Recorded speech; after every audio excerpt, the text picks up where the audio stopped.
जय श्री कृष्णा मित्रों, मेरे प्यारे दर्शकों, आपसे निवेदन है, अपने रोजमर्रा के व्यस्त कार्यों में से थोड़े पल भगवान श्री कृष्ण को समर्पित करें। उनके पावन ज्ञान और श्रीमद् भगवद गीता के अमृतमय वचन हृदय से सुनिए और समझिए, क्योंकि इन उपदेशों में वह शक्ति है जो हर दुख, भ्रम और समस्या का अंत कर सकती है। मित्रों, श्री कृष्ण के वचनों में वही प्रकाश है जो अंधकारमय जीवन को भी मार्गदर्शन देता है। इसलिए गीता का सार केवल सुनना नहीं, इसे अपने जीवन में उतारिए। यही ज्ञान मनुष्य को मोह, क्रोध और भय से मुक्त कर सच्चे सुख की ओर ले जाता है। और हां, यदि आप हमारे चैनल पर नए हैं तो सत्य साधना को अवश्य सब्सक्राइब करें, ताकि यह अमृत धारा निरंतर आप तक पहुंचती रहे। मित्रों, भगवान श्री कृष्ण कहते हैं, हे मानव, वक्त हर इंसान को परखता है। परेशानियां सभी के जीवन में आती हैं। कोई बिखर जाता है तो कोई और भी मजबूत बन जाता है। बस इस दौड़ती जिंदगी में इतना याद रखना कि जो हमारे पास है वही सबसे अनमोल है। जीवन एक परीक्षा है और हमें इसे प्रेम, समझ और सच्चाई के साथ जीना चाहिए। अब मुझे दर्द महसूस नहीं होता, चाहे कोई भी साथ छोड़ दे, क्योंकि मैंने उन्हीं रिश्तों में ठोकर खाई है जिन पर मुझे खुद से भी ज्यादा भरोसा था, जिन्हें मेरी अहमियत नहीं, अब मुझे भी उनकी परवाह नहीं। किसी का साथ छोड़ने से पहले यह जरूर सोच लेना कि अब तक उसके साथ क्यों जुड़े थे। रिश्तों को निभाकर हमने यह समझ लिया कि माता पिता के अलावा कोई सच्चा अपना नहीं होता। लोगों का स्वभाव अब हाथी के दांत जैसा हो गया है, दिखाने के अलग और असल में अलग। रिश्ते भी अब सौदेबाजी जैसे हो गए हैं, जहां प्रेम कम और मतलब ज्यादा है। उस जीवन साथी के प्यार पर कभी शक मत करना जो अपनी वृद्ध मां की सेवा तुमसे भी अधिक करता है। सम्मान उसी को दो जो उसका हकदार हो, चाहे वह पुरुष हो या स्त्री। जीवन के किसी मोड़ पर यदि कोई निर्णय लेना पड़े तो हमेशा अपने दिल की सुनो, क्योंकि वह भले बाईं ओर हो पर उसके फैसले हमेशा सही होते हैं। समय रहते किसी की भावनाओं की कद्र करना सीखो। कहीं ऐसा ना हो कि कोई तुम्हें समझाते समझाते थक जाए। बहुत से लोग हैं जिनका हिसाब बाकी है। कुछ को हकीकत बनना है और कुछ को बस ख्वाब ही रहना है। जिंदगी वह नहीं जो केवल पुरखों के सहारे जी जाए, उसमें अपनी अलग पहचान बनानी पड़ती है। विरासत में धन पाने वाले मेहनत की असली कीमत क्या जाने। बहुत जोर से हंसने वाले लोग अक्सर भीतर से बेहद खामोश होते हैं। हमसे अपना ही मामला संभाला नहीं गया, वरना हम तो कई लोगों के काम आए थे। अभी कई किरदारों को जीना बाकी है, इसलिए थोड़ी सी अदाकारी जेब में रखकर ही सफर तय करना। मेरा स्वभाव मैं हूं, लेकिन मेरा व्यवहार आपके बर्ताव पर निर्भर करता है, इसलिए दोनों को कभी एक मत समझना। यह दौर धोखे का है साहब। अगर सच्ची वफादारी चाहिए तो इंसानों से ज्यादा कुत्ते बेहतर हैं। जीवन की राह असल में मधुर होती है, कड़वाहट तो सिर्फ उम्मीदों से जन्म लेती है। यह छोटी सी जिंदगी कई परीक्षाएं लेकर आती है, कुछ इच्छाएं और कुछ मांगे भी साथ लाती है। जो बीत गया वह वापस नहीं आता, इसलिए नए समय की बात करो। बीते पलों में मत उलझो। अपने चेहरे से ज्यादा अपने चरित्र को निखारो। अच्छे संस्कार अपनाओ, घमंड नहीं। शब्द ही तय करते हैं कि कोई दिल में जगह बनाएगा या दिल से उतर जाएगा। इस दुनिया में दुश्मन से भी ज्यादा खतरनाक वह होता है जो अपना बनकर दिल की बातें जान ले और फिर मुस्कुराते हुए उन्हें सबके सामने खोल दे। आजकल थोड़ा सा सच बोल दो तो अपने ही नाराज हो जाते हैं, क्योंकि इस बनावटी दुनिया को सच्चाई पसंद नहीं। लोग जब आपके बारे में अच्छा सुनते हैं तो शक करते हैं, लेकिन जब कुछ गलत सुनते हैं तो तुरंत मान लेते हैं। यही आज के समय की कड़वी हकीकत है। शुरुआत तो हर कोई अच्छी करता है, लेकिन असली बात तब होती है जब कोई अंत तक वैसा ही बना रहे। कुछ लोग जब अपनी भावनाएं शब्दों में नहीं कह पाते तो उनकी आंखें ही सब कुछ बयान कर देती हैं। हर दिल में एक न एक उदासी छिपी होती है। कोई ऊपर से मुस्कुरा रहा होता है तो कोई भीतर ही भीतर बिखर रहा होता है। कुछ रातें ऐसी गुजरती हैं जब इंसान खुद से ही बातें करता है और खुद को ही समझाने की कोशिश करता है।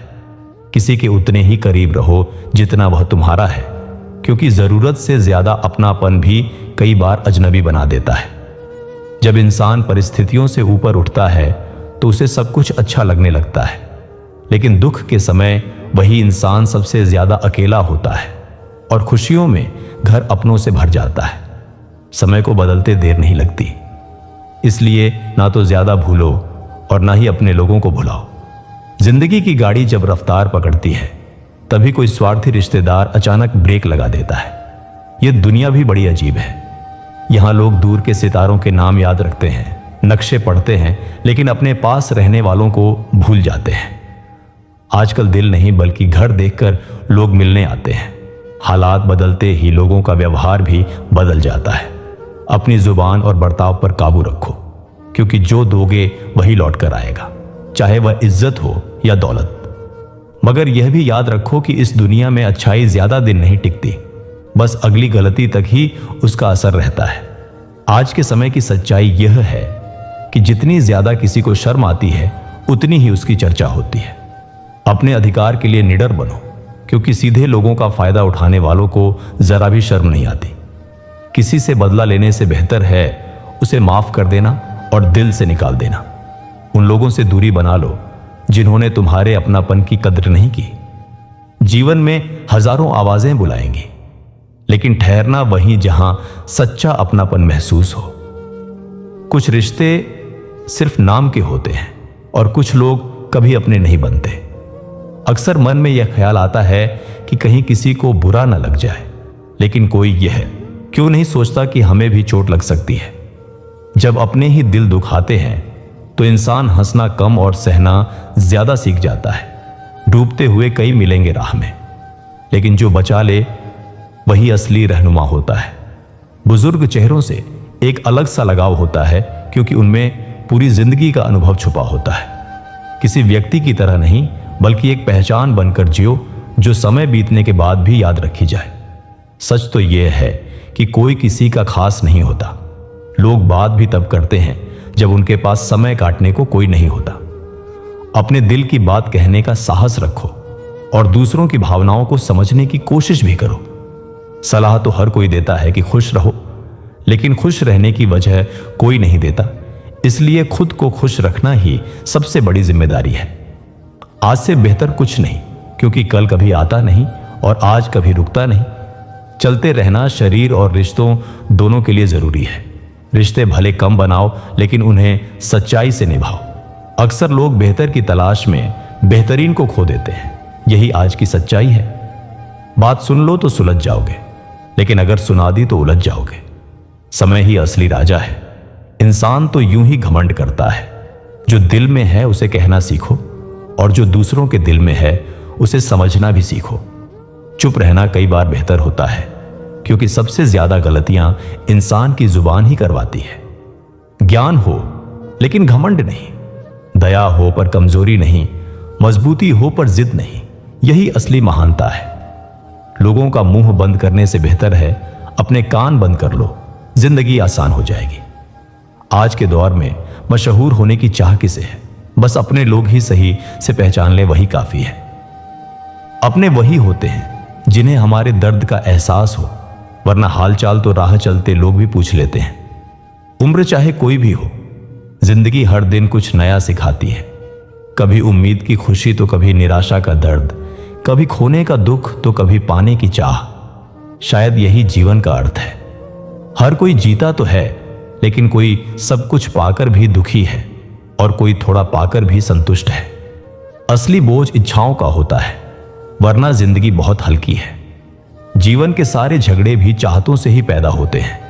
किसी को ज्यादा चाहिए तो किसी को कम नहीं चाहिए।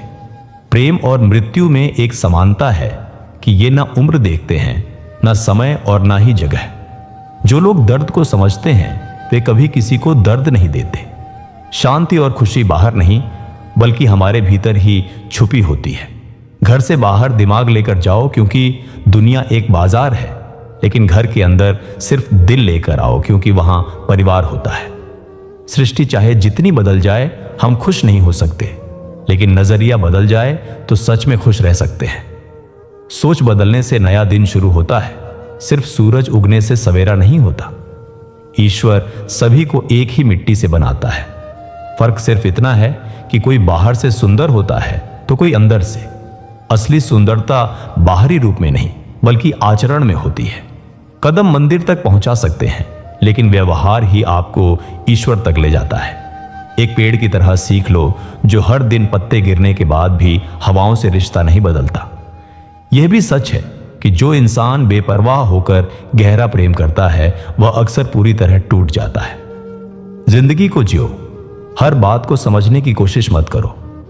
समय के साथ चलना सीखो, उसे जबरदस्ती बदलने की कोशिश मत करो। खुलकर सांस लो और भीतर ही भीतर घुटने की आदत छोड़ दो। कुछ बातें ऊपर वाले पर छोड़ दो। हर चीज खुद ही सुलझाने की जिद मत करो। दिल पर हर बात लोगे तो हमेशा दुखी रहोगे। इसलिए जैसा समय हो वैसा ही बनकर रहो। तुलना के जाल में मत फंसो, क्योंकि जहां यह शुरू होता है वहीं खुशी खत्म हो जाती है।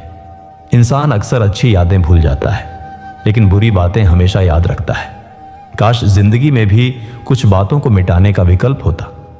आज का समय ऐसा है कि खुद जिंदगी ही अच्छी नहीं लगती। हर किसी के पास दर्द है, कोई रोकर दिखाता है तो कोई मुस्कुराकर छुपा लेता है। मन का दुख शरीर के दर्द से कहीं ज्यादा भारी होता है। टूटा हुआ दिल कांच की तरह खतरनाक हो जाता है। फिर ना किसी पर भरोसा रहता है और ना ही प्यार की उम्मीद।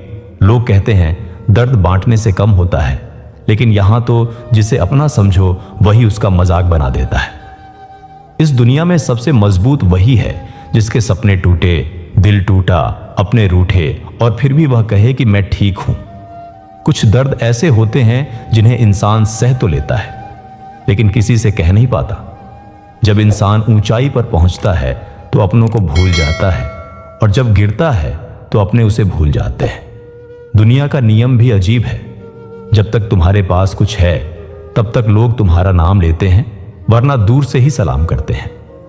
जब सिर पर जिम्मेदारियों का भार होता है तो बहुत कुछ सुनना भी पड़ता है, सहना भी पड़ता है और हर कदम सोच समझकर उठाना पड़ता है।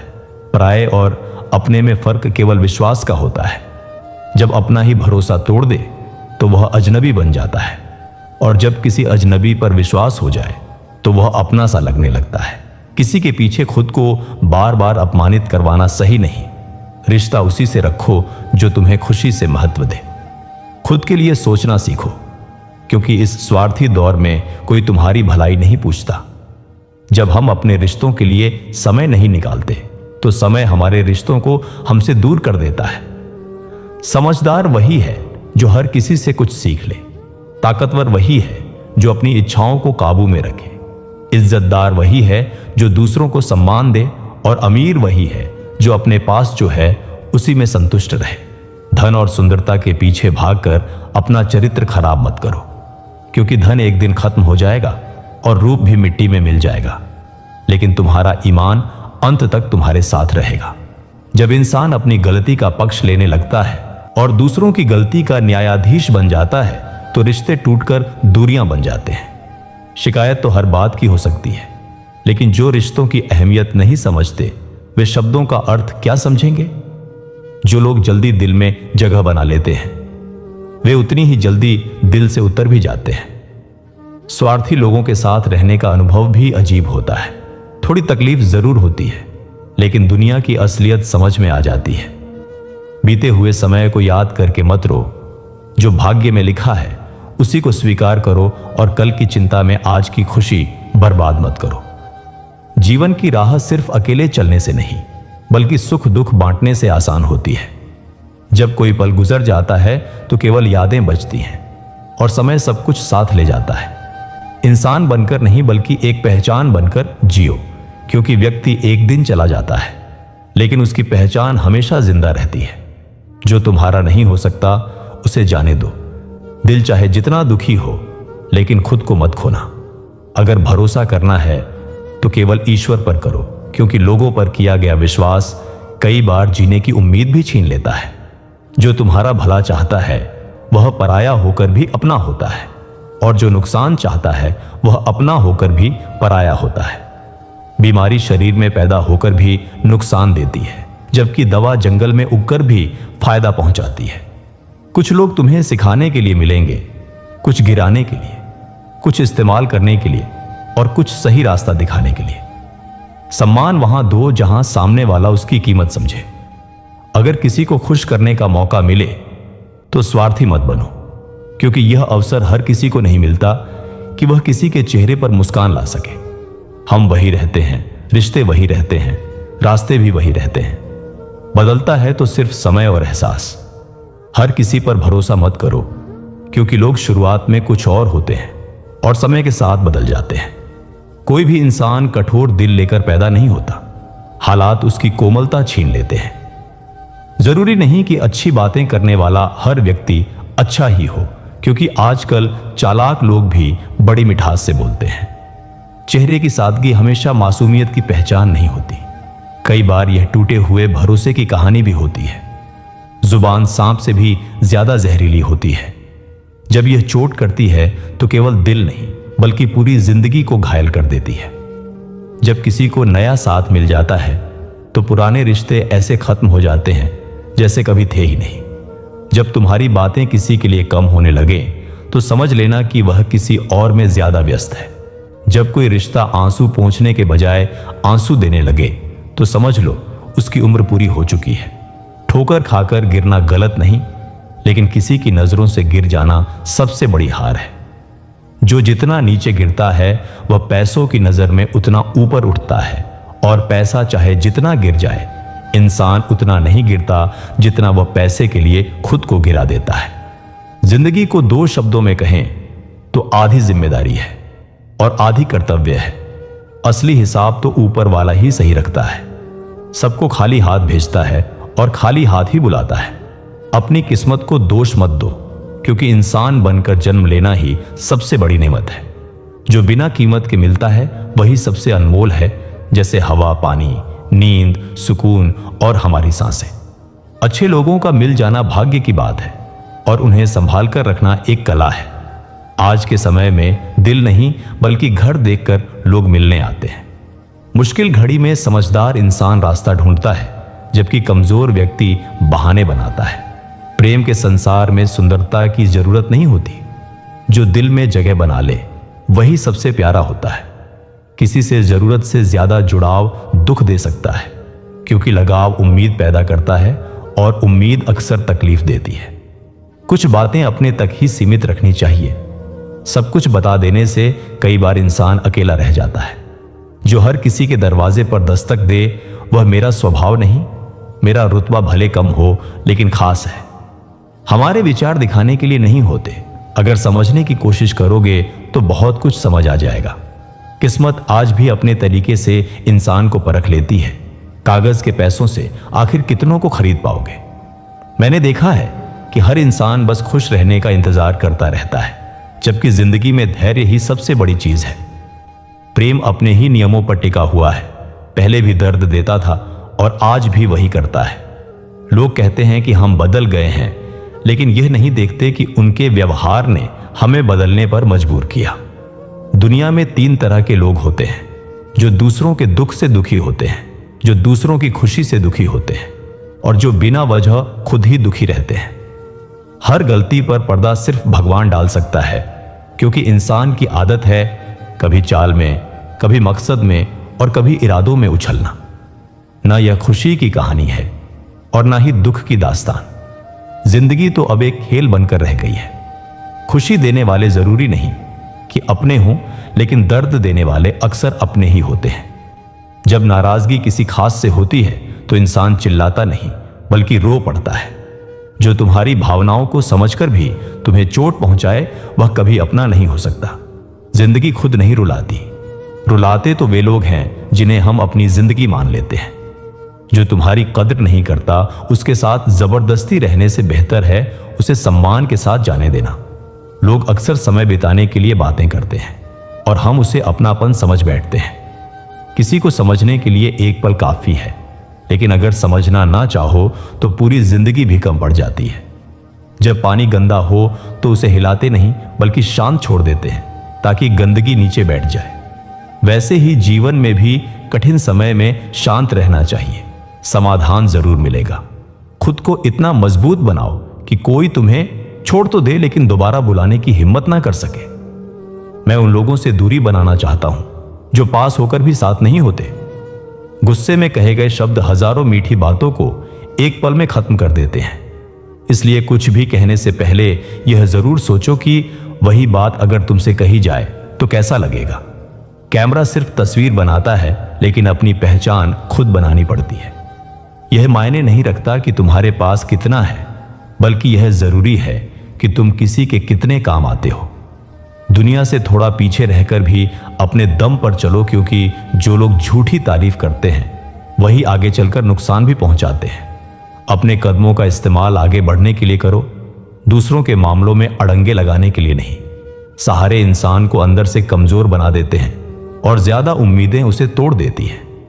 इसलिए अपनी ताकत पर जीना सीखो, क्योंकि खुद से बेहतर साथी कोई नहीं होता।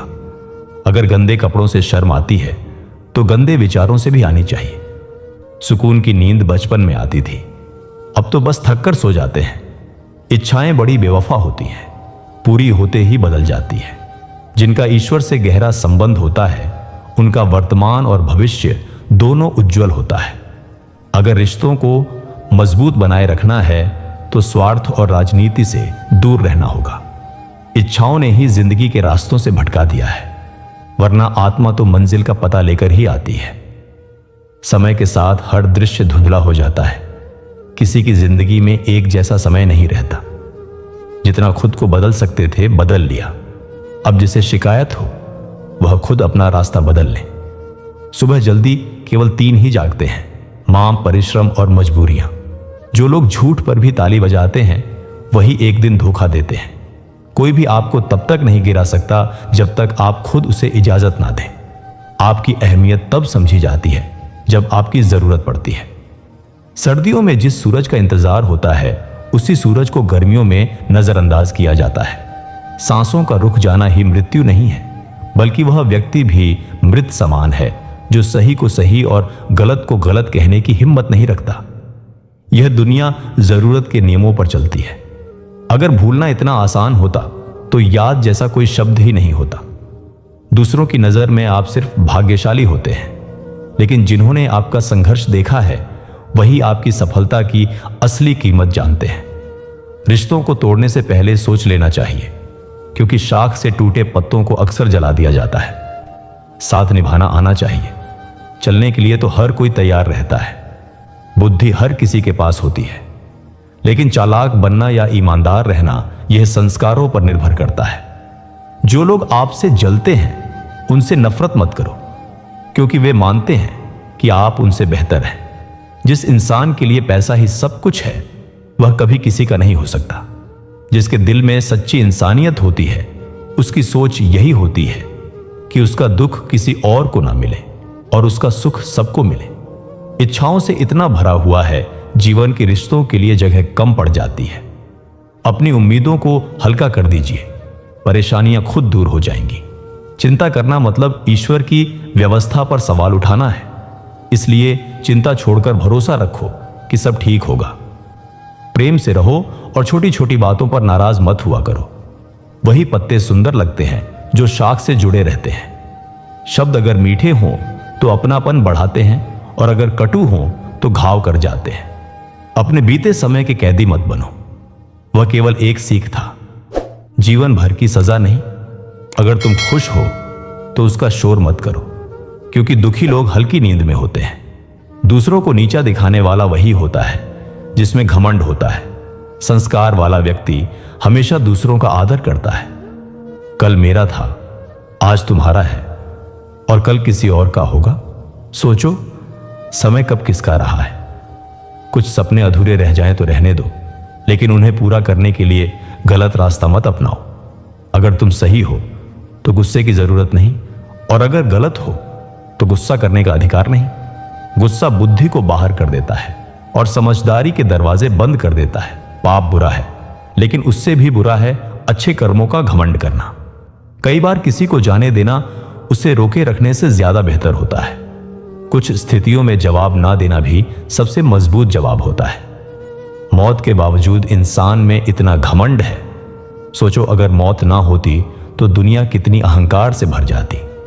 समय भी अजीब पहेली है, जीने के लिए जिंदगी देता है और समझने के लिए पूरी उम्र। जिम्मेदारी दुनिया की सबसे असरदार दवा है। एक बार अपनाओगे तो जीवन भर मजबूत बनाए रखेगी। जिस व्यक्ति की बातें आपको सोचने पर मजबूर कर दें, उससे कभी दुश्मनी मत रखना। गलत लोगों के साथ रहने से बेहतर है अकेले रहना। दोस्ती सोच समझकर करो, लेकिन निभाओ पूरी सच्चाई से। हर सवाल का जवाब दिया जा सकता है, लेकिन जो रिश्तों की अहमियत नहीं समझते, वे शब्दों का अर्थ भी नहीं समझ पाते। सब कुछ महंगा हो गया है, लेकिन माचिस आज भी सस्ती है, क्योंकि आग लगाने वालों की कीमत कभी नहीं बढ़ती। उस समाज में महिलाओं का सम्मान कैसे होगा जहां झगड़े में गालियां मां बहनों को दी जाती हैं। तहजीब और संस्कार भी जीवन का हिस्सा है। हर झुकने वाला कमजोर नहीं होता। मैं सच्चे दिल वालों की कदर करता हूं और इस समझदार दुनिया में खुद को थोड़ा भोला मानता हूं।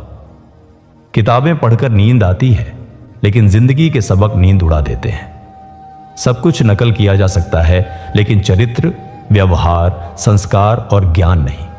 इंसान अजीब है, सब कुछ देखकर भी कहता है कि जोड़ियां ऊपर वाला बनाता है। व्यवहार और व्यापार उन्हीं से करो जिनके लिए उनकी बात की कीमत जान से भी ज्यादा हो। वफादारी हर कोई चाहता है, लेकिन निभाना कोई नहीं चाहता। कान भरने वालों से सावधान रहो, क्योंकि खुशहाल परिवार लोगों को अक्सर खटकते हैं। खुद को बदलना ही मुश्किल है, तो दूसरों को बदलना कैसे आसान हो सकता है। दूसरों के लिए बुरा सोचने से उनका कुछ नहीं बिगड़ता, लेकिन हमारा मन जरूर खराब हो जाता है, क्योंकि सोच का असर मन पर, मन का असर शरीर पर, और दोनों का असर पूरे जीवन पर पड़ता है। कई बार इंसान को उसकी मूर्खता नहीं, बल्कि जरूरत से ज्यादा चालाकी डुबो देती है। गुनाह करने वालों की आंखों में झूठा अभिमान होता है, और शर्मिंदगी अक्सर निर्दोष लोगों को झेलनी पड़ती है।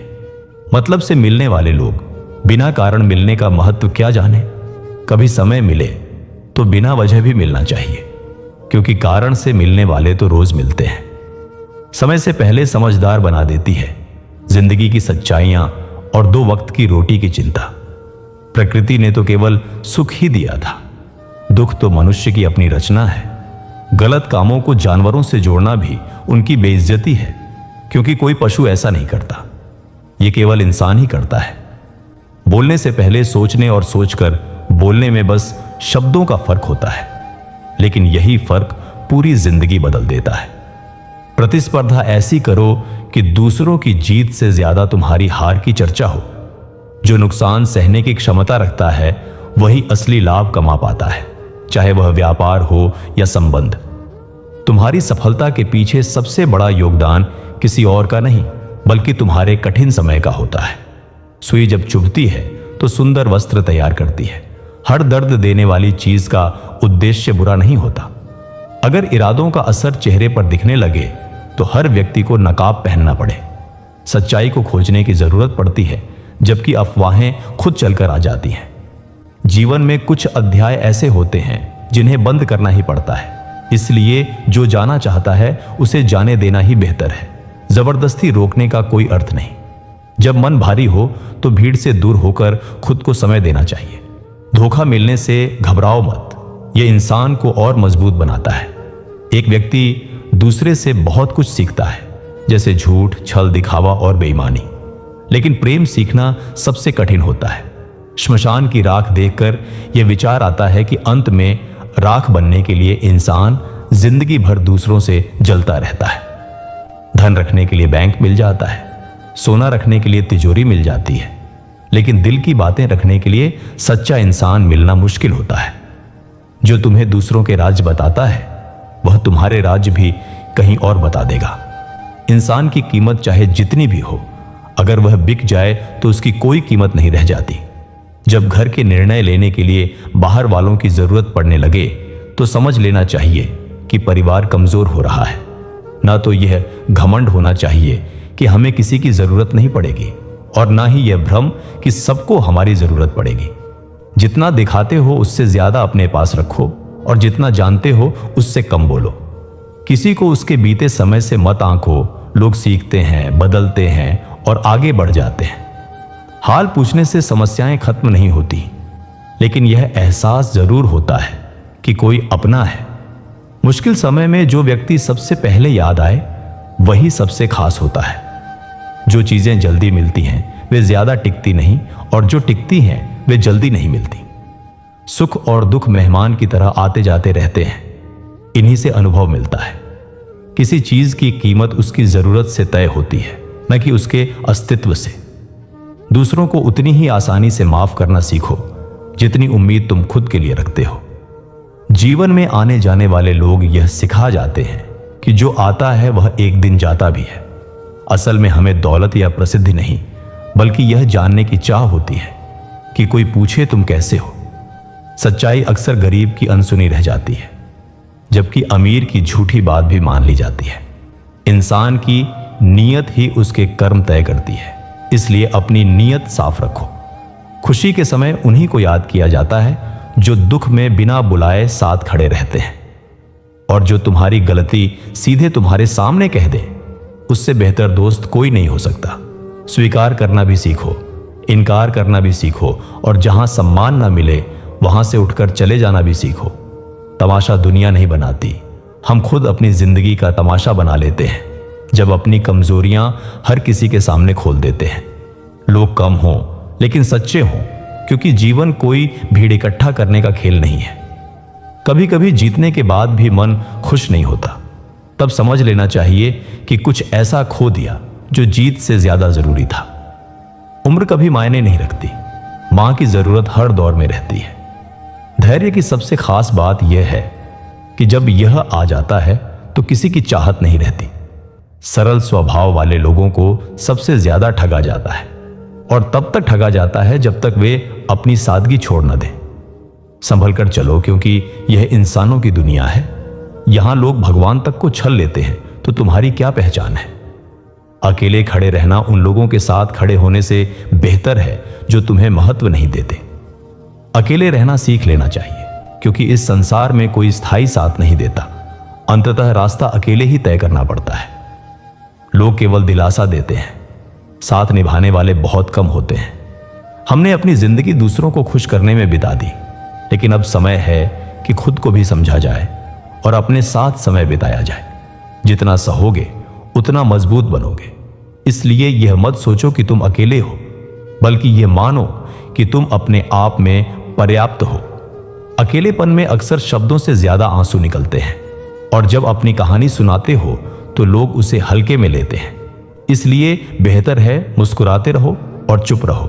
झूठे रिश्तों से ज्यादा सुकून अकेलेपन में मिलता है। इंसान को बार बार परखा जाता है, लेकिन शायद ही कभी पूरी तरह समझा जाता है। गिरते हुए पत्ते सिखाते हैं कि जब हम बोझ बन जाते हैं तो अपने भी साथ छोड़ देते हैं।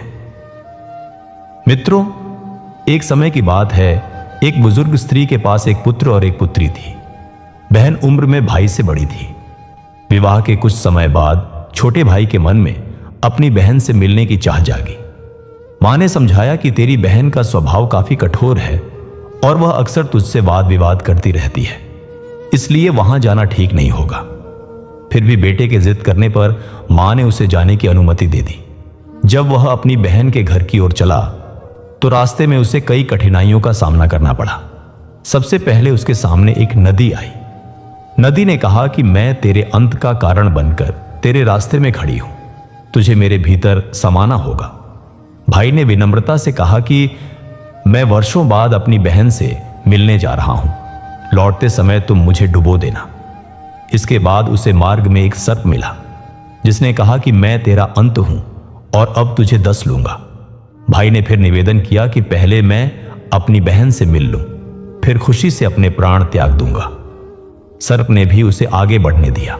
थोड़ी दूरी पर एक सिंह ने उसका मार्ग रोक लिया और उस पर आक्रमण करने को तैयार हो गया। भाई ने प्रार्थना की कि मुझे अपनी बहन से मिलने दो, फिर मैं स्वयं तेरे पास आ जाऊंगा। सिंह ने भी उसे जाने दिया। अंत में वह अपनी बहन के घर पहुंच गया और बाहर से पुकारने लगा कि बहन दरवाजा खोलो। उस समय बहन सूत काट रही थी। जैसे ही उसने धागा तोड़ा, उसे यह विश्वास हुआ कि जब तक धागा फिर से जुड़ न जाए तब तक बोलना अशुभ होता है, नहीं तो भाई के साथ अनिष्ट हो सकता है। इसलिए उसने भाई की पुकार सुनकर भी कोई उत्तर नहीं दिया। यह देखकर भाई बहुत उदास हो गया और उसे लगा कि शायद अब उसकी बहन उससे स्नेह नहीं करती और उसकी गरीबी के कारण उसे बात नहीं करना चाहती। वह दुखी मन से वापस लौटने लगा। तभी धागा जुड़ गया और बहन तुरंत बाहर आई। उसने भाई को रोका और सारी बात समझाई। फिर वह उसे अंदर ले गई और बड़े प्रेम से उसका स्वागत किया। इसके बाद वह अपनी एक सखी के पास गई और पूछा कि यदि कोई अत्यंत प्रिय व्यक्ति घर आए तो क्या करना चाहिए। सखी ने मजाक में कहा कि तेल से आंगन लीपना चाहिए और घी में चावल पकाने चाहिए। बहन ने उसकी बात को सच मान लिया। घर लौटकर उसने वैसा ही किया, पर कुछ समय बाद देखा कि आंगन सूख नहीं रहा और चावल भी नहीं पक रहे। तब वह दूसरी सखी के पास गई। दूसरी सखी ने समझाया कि तेल से लिपा आंगन कभी नहीं सूखता और घी में चावल नहीं पकते, इसके लिए पानी का उपयोग करना चाहिए।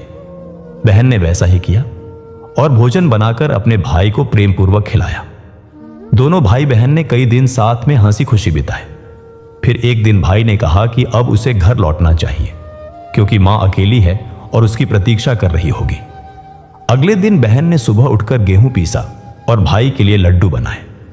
जब भाई जाने लगा तो उसने वे लड्डू उसे दे दिए और कुछ अपने बच्चों के लिए रख लिए। बाद में जब उसने वे लड्डू बच्चों को दिए तो देखा कि उनका रंग हरा हो गया है। वह घबरा गई और चक्की की ओर भागी। वहां जाकर पता चला कि गेहूं के साथ सांप का सिर भी पिस गया था। यह देखकर बहन भय से कांप उठी और सोचने लगी कि यदि उसके भाई ने वे लड्डू खा लिए होंगे तो उसका अंत निश्चित है। वह तुरंत अपने भाई को ढूंढने निकल पड़ी और रास्ते में उसने देखा कि उसका भाई एक पेड़ के नीचे बैठा हुआ है। वह तेजी से भागकर उसके पास पहुंची और घबराई हुई आवाज में बोली, भैया, जो लड्डू मैंने तुम्हें दिए थे वे कहां रखे हैं? तब भाई ने वे लड्डू बहन को वापस सौंप दिए और बहन ने तुरंत उन सभी लड्डुओं को जमीन में दबा दिया। उसने भाई को पूरी सच्चाई बता दी। तब भाई ने कहा, इस बार तो तूने मुझे मृत्यु के मुंह से बचा लिया, लेकिन जब मैं तेरे पास आ रहा था तब रास्ते में कई बार मेरा अंत सामने आया और हर बार मैंने उनसे यही कहा कि पहले मैं अपनी बहन से मिल आऊं, फिर मेरे प्राण ले लेना। इतने में बहन को प्यास महसूस हुई। भाई बोला, तू यहीं बैठ, मैं पास की नदी से पानी लेकर आता हूं। बहन ने कहा, नहीं, मैं खुद जाकर पानी पी लूंगी। जैसे ही वह नदी के किनारे पहुंची उसने देखा कि एक बूढ़ी स्त्री वहां बैठी हुई है। उसने पूछा, मां, आप यहां अकेली क्यों बैठी हैं? उस स्त्री ने उत्तर दिया, मैं विधाता हूं और एक बहन के भाई की आयु और भाग्य लिख रही हूं। बहन ने पूछा, वह कौन सा भाई है? विधाता ने कहा, वह भाई जिसकी रक्षा के लिए उसकी बहन ने एक सांप का वध कर दिया। यह सुनकर बहन समझ गई कि यह बात उसी के भाई की हो रही है। उसने फिर पूछा, मां, वह बहन अपने भाई को कैसे बचा सकती है? विधाता ने बताया कि वह बहन अपने भाई को कठोर शब्द कहे और जब तक उसके भाई का विवाह न हो जाए, यदि वह हर संकट से उसकी रक्षा करती रहे तो उसका काल टल सकता है। यह सुनते ही बहन तुरंत अपने भाई के पास लौटी और बोली, भैया, मैं तुझे खुद घर तक छोड़कर आऊंगी, तू यहीं थोड़ी देर प्रतीक्षा कर, मैं अभी आती हूं। वह जल्दी से नगर गई और वहां से शेर के लिए मांस, सांप के लिए दूध और नदी के लिए एक ओढ़नी लेकर वापस आई। फिर वह अपने भाई को साथ लेकर घर की ओर चल पड़ी। रास्ते में जब शेर मिला और वह भाई पर झपटने ही वाला था, तब बहन ने उसके आगे मांस डाल दिया। शेर का ध्यान भोजन की ओर चला गया और वे दोनों सुरक्षित आगे बढ़ गए। आगे चलकर उन्हें सांप मिला। जैसे ही वह भाई को काटने को आगे आया, बहन ने उसके सामने दूध रख दिया। सांप दूध पीने में लग गया और भाई बहन वहां से निकल गए। अंत में जब वे नदी के पास पहुंचे तो बहन ने नदी को अपनी ओढ़नी भेंट की। नदी प्रसन्न हो गई और उन्हें सुरक्षित पार जाने दिया। जब दोनों घर पहुंचे तो बहन अपने भाई को उल्टा सीधा कहने लगी। मां यह देखकर क्रोधित होकर बोली, तू इसे क्यों लेकर आया है? भाई ने कहा, मां, मेरी बहन तो बहुत स्नेही थी, पता नहीं इसे अचानक क्या हो गया। कुछ ही दिनों बाद भाई का विवाह तय हो गया।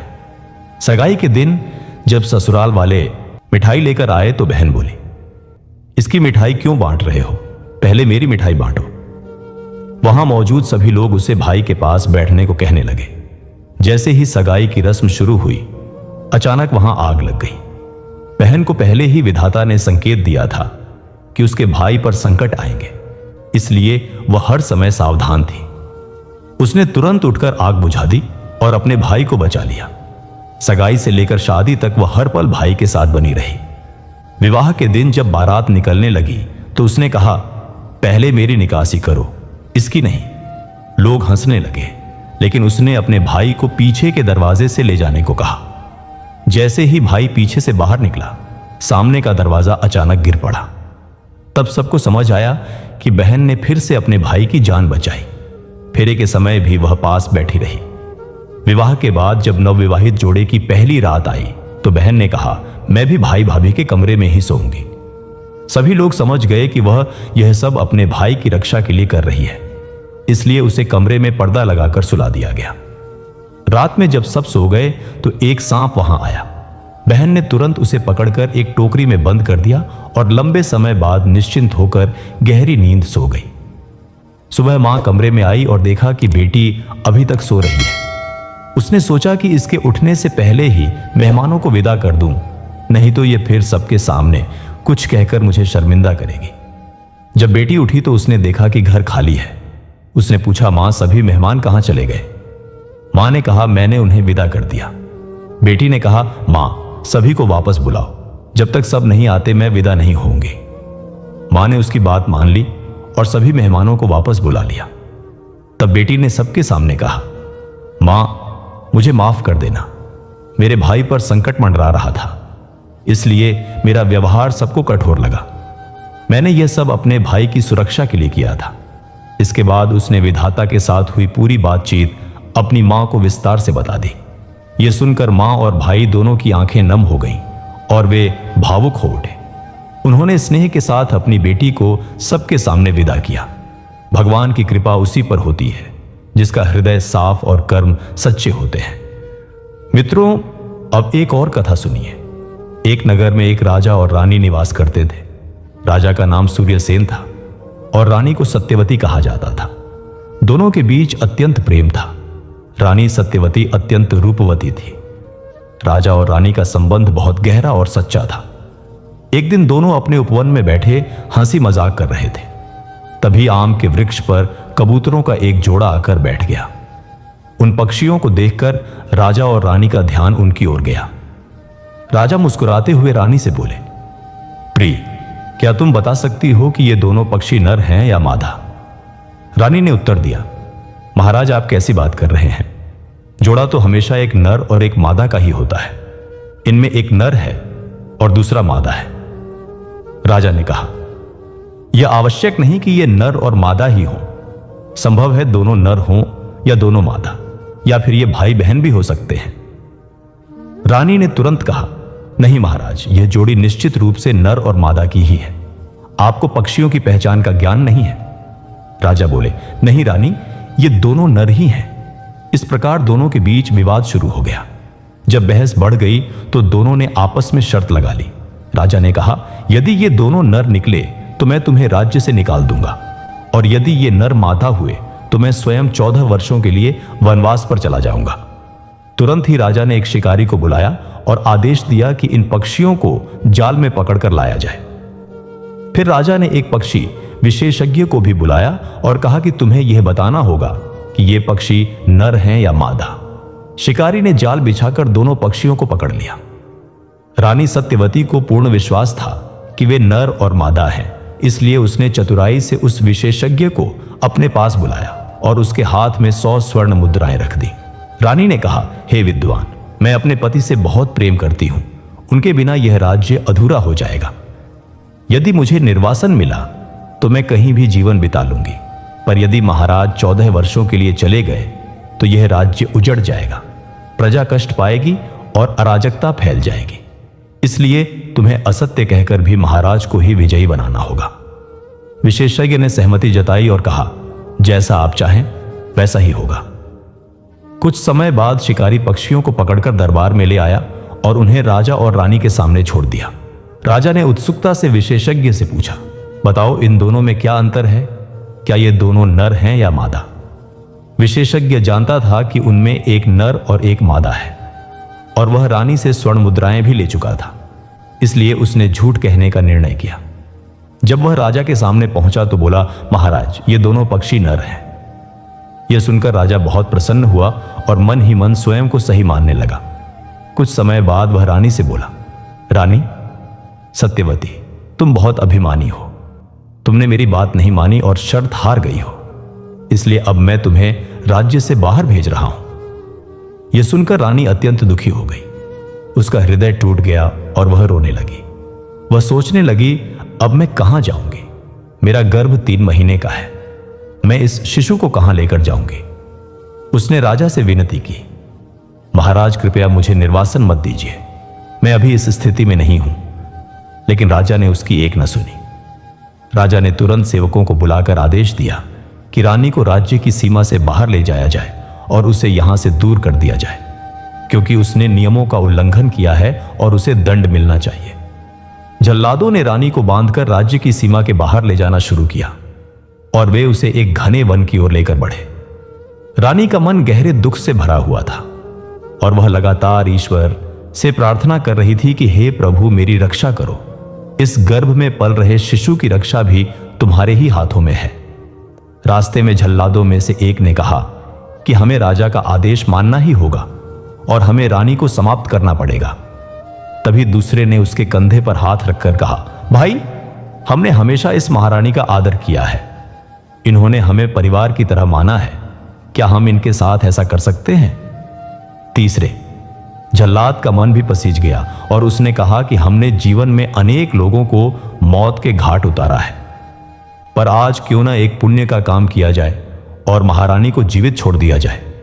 तीनों ने आपस में विचार विमर्श किया और यह निर्णय लिया कि वे रानी की हत्या नहीं करेंगे, बल्कि उन्हें जंगल में छोड़ देंगे और राजा से जाकर कह देंगे कि उन्होंने आदेश का पालन कर दिया है। जल्लादों ने रानी से कहा कि महाराज ने हमें आपको मारने का आदेश दिया है, पर हम ऐसा नहीं करना चाहते, इसलिए आप अपने वस्त्र हमें दे दीजिए ताकि हम उन्हें खून से रंगकर राजा को दिखा सकें। रानी पास के एक पेड़ की छाया में गई और अपने वस्त्र उतारकर उन्हें दे दिए। जल्लाद उन वस्त्रों को लेकर आगे बढ़ गए और कुछ दूर जाकर सोचने लगे कि इन्हें किसी जानवर के रक्त से रंगना होगा। थोड़ी दूरी पर उन्हें एक हिरण दिखाई दिया। उन्होंने उसका शिकार किया और उसके खून से वस्त्रों को भिगो दिया। इसके बाद वे राजा के पास लौटे और बोले, महाराज, हमने रानी को समाप्त कर दिया है। राजा सूर्यसेन ने यह सुनकर कोई दया नहीं दिखाई और अपने राजकार्य में लग गया। दूसरी ओर गर्भवती रानी सत्यवती जंगल में झाड़ियों के बीच छिपकर अपना जीवन व्यतीत करने लगी। भूख लगने पर वह पेड़ों के फल और पत्ते खाकर अपनी भूख शांत करती। इस प्रकार वह कई दिनों तक उस निर्जन वन में अकेली रही, जहां उसकी देखभाल करने वाला कोई नहीं था। परंतु कहा जाता है कि भगवान कभी दुखियों को अकेला नहीं छोड़ते। एक दिन राजा भोज शिकार के उद्देश्य से उसी वन में पहुंचे और घूमते घूमते उस स्थान पर आ गए जहां रानी छिपी हुई थी। रानी झाड़ियों के नीचे बैठी थी और उसके शरीर पर कोई वस्त्र नहीं था। घोड़ों की आहट सुनकर वह और भीतर छिप गई। राजा भोज ने झाड़ियों में हलचल देखी और सोचा कि शायद कोई जंगली जानवर होगा। उन्होंने अपने सैनिकों से कहा कि चारों ओर से इसे घेर लो। सैनिकों ने तुरंत झाड़ियों को घेर लिया और हथियार लेकर तैयार हो गए। सैनिकों को देखकर रानी घबरा गई और उसे लगा कि वे उसे शिकार समझकर मार देंगे। तब उसने करुण स्वर में पुकारा, भाइयों, मैं कोई जानवर नहीं हूं, मैं एक दुखी और असहाय स्त्री हूं। मुझे मारकर तुम्हें क्या मिलेगा? कृपया मुझे छोड़ दो। जब राजा भोज ने स्त्री की आवाज सुनी तो उन्होंने पूछा, तुम कौन हो और यहां कैसे आई? रानी सत्यवती ने उत्तर दिया कि इस संसार में मेरा कोई नहीं है, न कोई अपना है न कोई सहारा। मैं इस जंगल में अकेली जीवन बिता रही हूं। राजा भोज अत्यंत दयालु और धर्मपरायण थे। उन्होंने कहा, बहन, तुम चिंता मत करो, आज से मैं तुम्हें अपनी धर्म बहन मानता हूं। तुम बाहर आ जाओ, मैं तुम्हें अपने महल ले जाऊंगा और तुम्हारे सभी दुख दूर हो जाएंगे। रानी ने कहा, भाई, आपने मुझे अपनी बहन माना, यह मेरे लिए बहुत है, पर मैं बाहर नहीं आ सकती। राजा ने कारण पूछा तो रानी बोली कि मैं इस समय बिना वस्त्र के हूं, ऐसे में कैसे बाहर आऊं? यह सुनकर राजा भोज ने अपने गले से दुपट्टा उतारकर झाड़ियों की ओर फेंकते हुए कहा, बहन, इसे ओढ़ लो और बाहर आ जाओ। रानी ने उस दुपट्टे को अपने शरीर पर लपेट लिया और धीरे धीरे बाहर निकल आई। जब वह बाहर आई तो राजा भोज उसे देखकर आश्चर्यचकित रह गए। वह अत्यंत सुंदर थी। उसका मुख चंद्रमा की तरह दमक रहा था और वह किसी राजकुमारी या अप्सरा के समान प्रतीत हो रही थी। राजा भोज ने स्नेहपूर्वक कहा, बहन, अब तुम निश्चिंत रहो, मैं तुम्हें अपने साथ महल ले जाऊंगा। अब तुम मेरी बहन हो, और तुम्हें किसी प्रकार का कष्ट नहीं होने दूंगा। राजा भोज ने रानी को अपने रथ में बैठाया और फिर वे अपनी राजधानी विराटनगर की ओर प्रस्थान कर गए। जब वे रानी को साथ लेकर नगर पहुंचे तो लोगों ने उन्हें देखा और आपस में चर्चा करने लगे कि राजा ने वृद्धावस्था में दूसरा विवाह कर लिया है, जबकि उनके पास पहले से ही कई रानियां हैं। फिर यह नई रानी क्यों लाई गई है? यह बात जब राजा भोज के कानों तक पहुंची तो उन्होंने तुरंत सभा बुलाई और कहा कि तुम लोग भ्रम में हो। मैं शिकार के लिए वन में गया था, जहां मुझे एक असहाय और दुखी स्त्री मिली, जिसका इस संसार में कोई सहारा नहीं था, न कोई अपना। इसलिए मैंने उसे अपनी धर्म बहन के रूप में स्वीकार कर लिया और महल में ले आया। बताओ, क्या इसमें कोई अधर्म है? यह सुनकर सभा में उपस्थित सभी लोग मौन हो गए और फिर सभी ने राजा की उदारता की सराहना की। प्रजा ने भी उनकी प्रशंसा की। इस प्रकार रानी सत्यवती राजा भोज की धर्म बहन बनकर राजमहल में रहने लगी। समय बीतता गया और धीरे धीरे रानी सत्यवती के प्रसव का समय निकट आ गया। एक दिन उसके गर्भ से एक अत्यंत सुंदर और तेजस्वी पुत्र का जन्म हुआ। यह समाचार सुनकर राजा भोज अत्यंत प्रसन्न हुए और बोले, आज मेरे भांजे का जन्म हुआ है। इस खुशी में उन्होंने पूरे नगर में भोज और उत्सव का आयोजन कराया। जब बालक 7 दिन का हुआ तो नामकरण संस्कार के लिए राजा भोज ने अनेक विद्वानों और ज्योतिषाचार्यों को आमंत्रित किया। ज्योतिषियों ने अपनी अपनी गणनाएं की और कई बार विचार किया, परंतु कोई भी बालक का उपयुक्त नाम निश्चित नहीं कर सका। कोई एक नाम सुझाता तो कोई दूसरा, लेकिन राजा भोज को उनमें से कोई भी नाम पसंद नहीं आया। विभिन्न नामों को सुनकर राजा अत्यंत क्रोधित हो गए और उन्होंने अपने सेनापति को आदेश दिया कि इन सभी ज्योतिषियों को कारागार में डाल दिया जाए, क्योंकि ये केवल ग्रंथ लेकर घूमते हैं परंतु वास्तविक ज्ञान नहीं रखते। राजा के आदेश पर सेनापति ने सभी ज्योतिषियों को बंदी बना दिया। इसके बाद राजा भोज ने घोषणा करवाई कि जो भी उनके भांजे का सही नाम बताएगा उसे इच्छानुसार पुरस्कार दिया जाएगा। परंतु यह सुनकर कोई भी ब्राह्मण आगे आने का साहस नहीं कर पाया, क्योंकि सभी को भय था कि यदि नाम सही न हुआ तो उन्हें भी कैद कर लिया जाएगा। एक दिन एक वृद्ध ब्राह्मण उसी राज्य में भ्रमण करते हुए आ रहा था। मार्ग में कुछ सैनिकों ने उसे देखा और सोचा कि शायद यह वृद्ध विद्वान इस कार्य को पूरा कर सके, इसलिए वे उसे राजा के पास ले गए। सैनिकों ने उससे कहा कि हमारे महाराज के घर एक बालक का जन्म हुआ है और तुम्हें उसका नामकरण करना है, लेकिन ध्यान रखना कि अब तक अनेक ब्राह्मण इस कार्य में असफल होकर कारागार में डाले जा चुके हैं।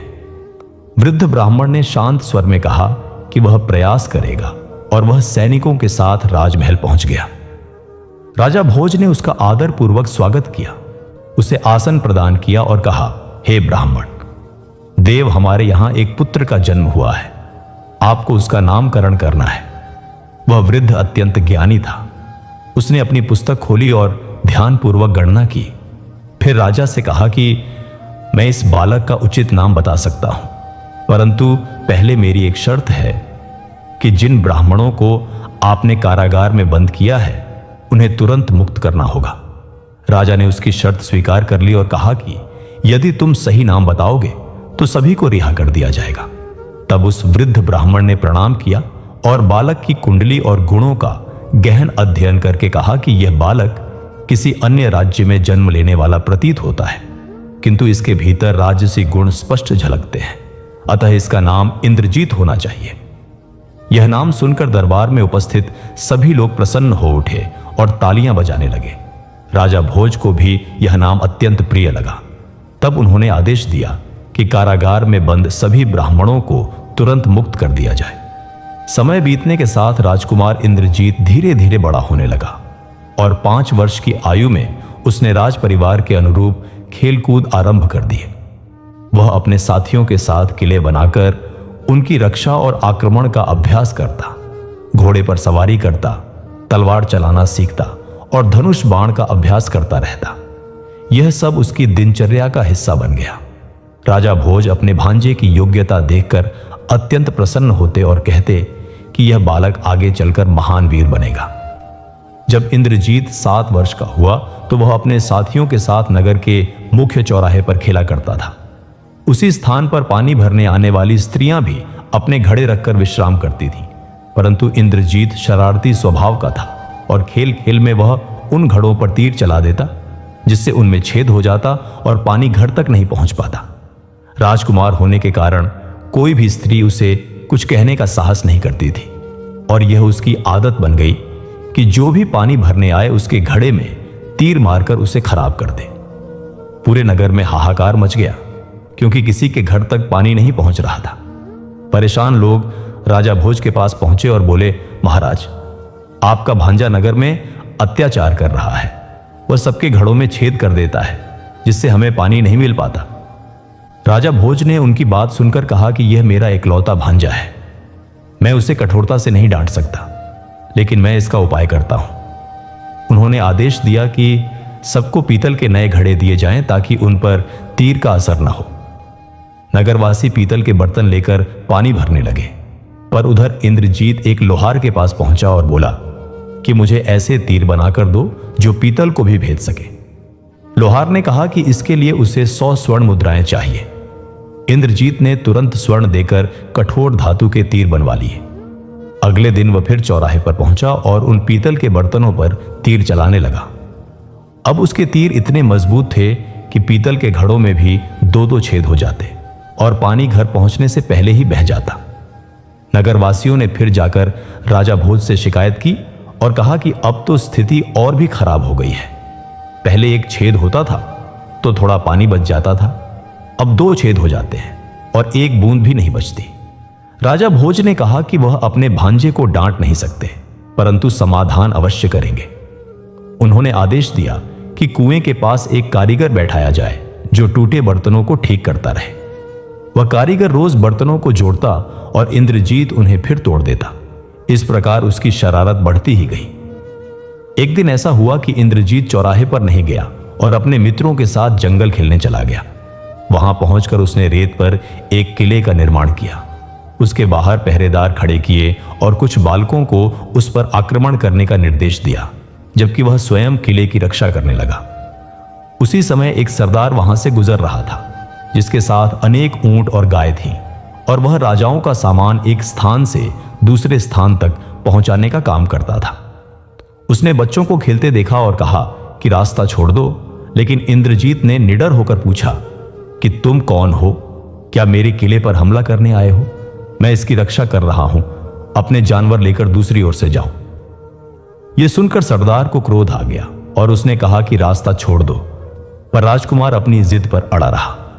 विवाद बढ़ गया और क्रोधित होकर सरदार ने उसके गाल पर 2 थप्पड़ मार दिए। यह अपमान सहकर इंद्रजीत रोता हुआ महल लौटा और अपने मामा राजा भोज से कहने लगा कि आज जब वह जंगल में खेल रहा था तो एक सरदार आया जो स्वयं को विक्रम सरदार कह रहा था और उसने उसके साथ दुर्व्यवहार किया।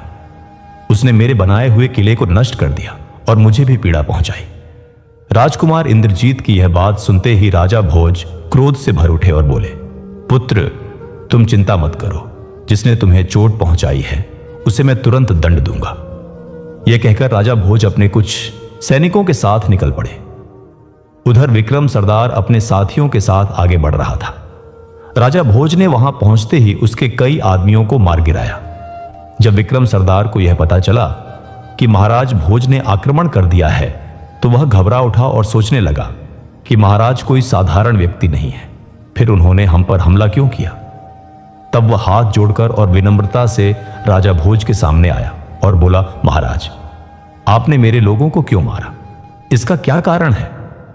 राजा भोज ने क्रोधित होकर कहा, हे सरदार, मैं तुझे जीवित नहीं छोड़ूंगा।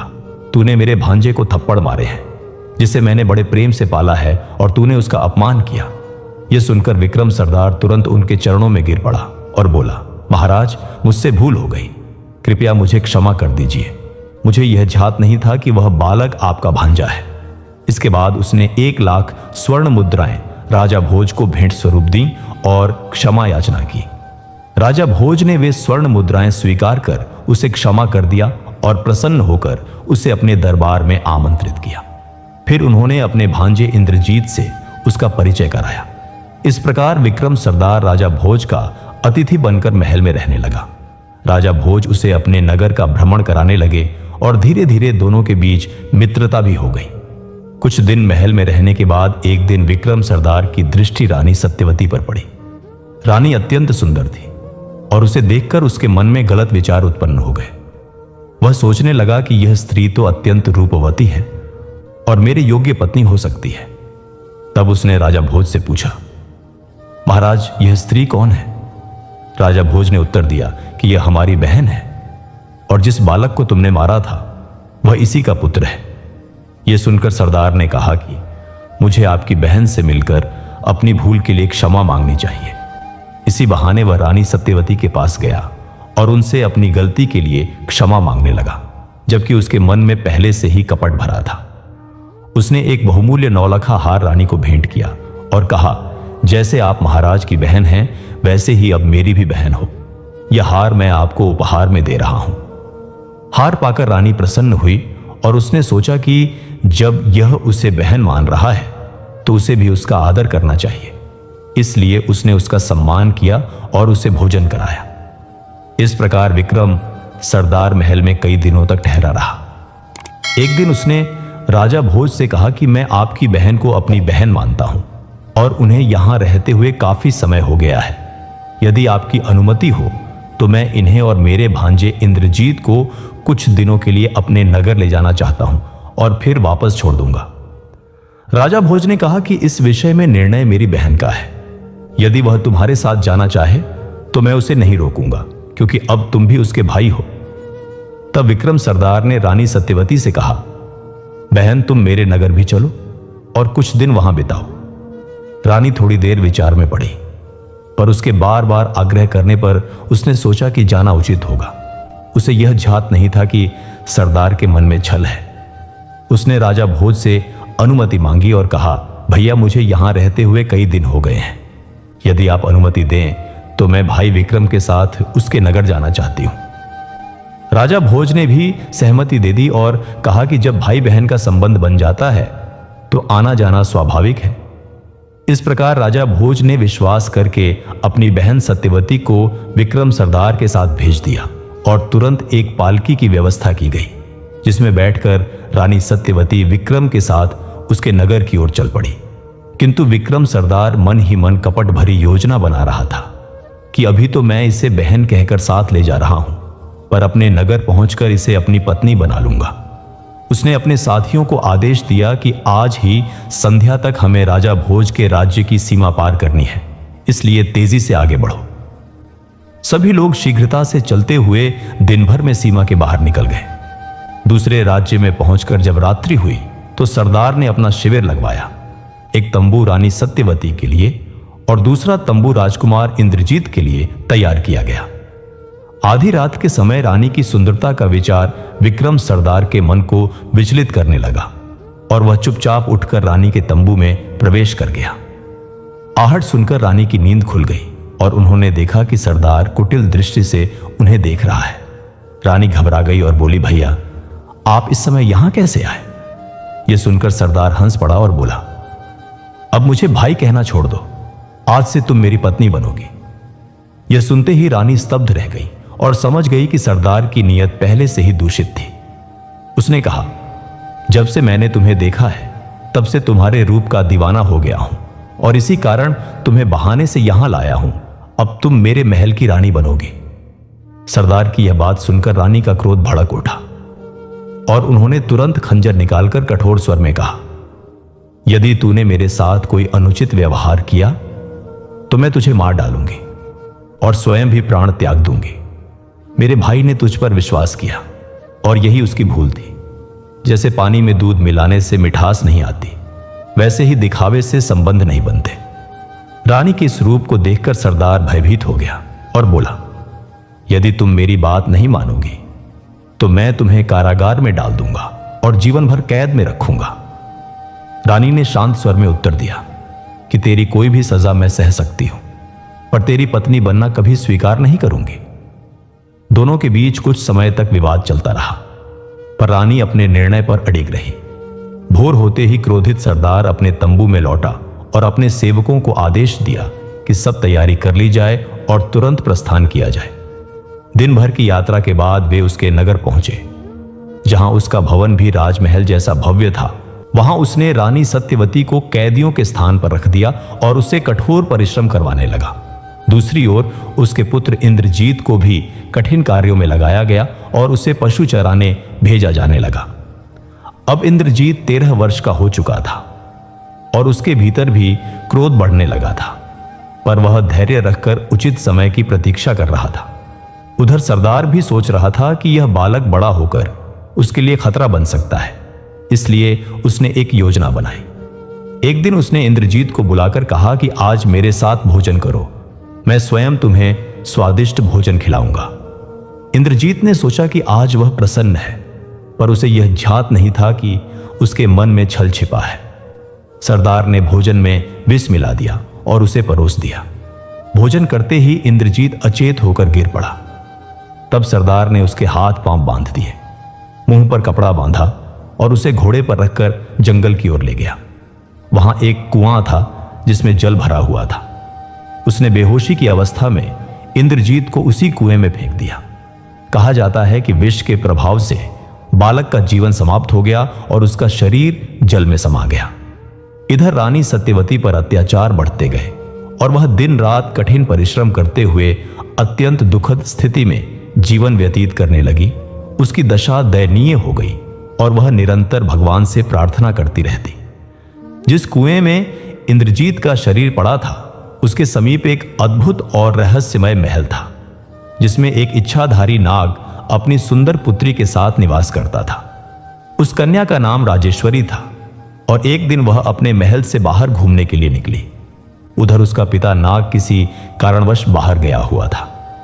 जब राजेश्वरी ने कुएं में झांका तो उसने देखा कि लगभग 13 वर्ष का एक सुंदर बालक अचेत अवस्था में पड़ा हुआ है।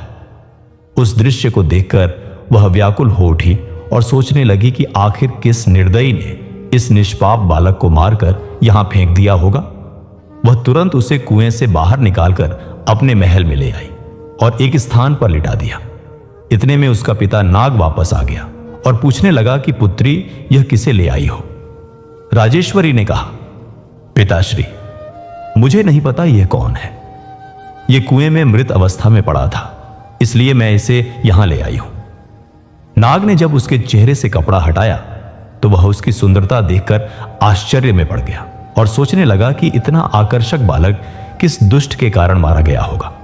तब नाग ने अपनी नागमणि निकालकर उस बालक के शरीर से स्पर्श कराया और कुछ ही क्षणों में वह जीवित हो उठा। नाग और उसकी पुत्री ने उससे पूछा कि तुम कौन हो, यहां कैसे आए और किसने तुम्हें कुएं में डाला?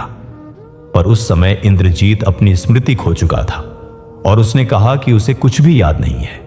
यह देखकर नाग के मन में विचार आया कि उसकी पुत्री अब विवाह योग्य है और इतना तेजस्वी और सुंदर युवक उसे फिर नहीं मिलेगा। इसलिए उसने निर्णय लिया कि वह अपनी पुत्री का विवाह इसी से कर देगा। नाग ने कहा, पुत्र, तुम निश्चिंत होकर यहां रहो। यह मेरी पुत्री राजेश्वरी है और मैं इसका विवाह तुम्हारे साथ करना चाहता हूं। इंद्रजीत ने भी सहमति दे दी और इस प्रकार दोनों का विवाह संपन्न हो गया तथा वे उस अद्भुत महल में सुखपूर्वक रहने लगे। इस प्रकार 6 महीने का समय बीत गया। दूसरी ओर राजा भोज के मन में चिंता उत्पन्न हुई कि सरदार विक्रम 1 महीने में मेरी बहन को वापस लाने का वचन देकर गया था, पर अब तो 6 महीने बीत चुके हैं, इसलिए मुझे जाकर देखना चाहिए। यह सोचकर राजा भोज अपने घोड़े पर सवार होकर उसके नगर की ओर चल पड़े। उधर जब इंद्रजीत को नाग कन्या के साथ रहते हुए 6 महीने हो गए तो एक दिन उसे अपनी माता की याद आई और वह दुखी होकर रोने लगा। नाग ने उससे कारण पूछा तो उसने पूरी घटना बताई कि उसकी माता को सरदार ने कैद कर रखा है और उसे भी मारकर कुएं में डाल दिया था। यह सुनकर नाग ने कहा, पुत्र, तुम चिंता मत करो, मैं स्वयं तुम्हें तुम्हारी माता के पास ले चलूंगा। तुम मेरे कंधे पर बैठ जाओ। इंद्रजीत उसके कंधे पर बैठ गया और नाग ने अपना विशाल रूप धारण कर लिया और उसे लेकर आकाश मार्ग से उड़ता हुआ सरदार के नगर की ओर चल पड़ा। उसी मार्ग से राजा भोज भी आ रहे थे और उन्होंने देखा कि उनका भांजा किसी विशाल जीव की पीठ पर बैठा हुआ है। ये देखकर वे चौंक गए और सोचने लगे कि कोई राक्षस उनके भांजे को लेकर जा रहा है, अतः उसे रोकना चाहिए। उन्होंने तुरंत अपना धनुष उठाया और बाण चढ़ाकर नाग की ओर छोड़ दिया। बाण लगते ही नाग नीचे गिर पड़ा और उसने इंद्रजीत से कहा कि वह उसके कंधे से उतर जाए ताकि वह उस व्यक्ति का अंत कर सके जिसने उस पर आक्रमण किया है। तभी इंद्रजीत ने देखा कि धनुष बाण लिए खड़े व्यक्ति उसके मामा राजा भोज हैं। उसने तुरंत पुकारा, मामा जी रुक जाइए, और नाग से भी कहा कि ठहर जाओ। फिर उसने अपने मामा से कहा कि तीर मत चलाइए, मैं जीवित हूं और इस नागराज की कृपा से ही बच पाया हूं। मुझे विक्रम नाम के सरदार ने मारकर कुएं में फेंक दिया था और मेरी माता अभी भी उसकी कैद में है। यह सुनकर राजा भोज का क्रोध शांत हो गया और वे तुरंत नागराज की ओर मुड़े और बोले, हे नागराज, मुझे क्षमा करें, मैंने आपको राक्षस समझकर यह बाण चला दिया, मुझे क्षमा कर दीजिए। नागराज ने विनम्रता से उत्तर दिया कि महाराज, इसमें क्षमा मांगने जैसी कोई बात नहीं है। मैं तो आपके भांजे की रक्षा कर उसे उस दुष्ट सरदार को दंड देने ले जा रहा था और उसे जीवित नहीं छोड़ूंगा। तब तीनों ने मिलकर विचार किया और निश्चय किया कि वे साथ मिलकर विक्रम सरदार से बदला लेंगे। उधर रानी सत्यवती के पति राजा सूर्यसेन चिंता में डूबे हुए थे कि उन्होंने रानी को राज्य से निकाल दिया और अब संतान के अभाव में उनका वंश संकट में पड़ गया है। उसी समय वे अपने मित्र सरदार विक्रम से मिलने उसके दरबार में पहुंचे, जहां सरदार ने उनका बड़े आदर से स्वागत किया।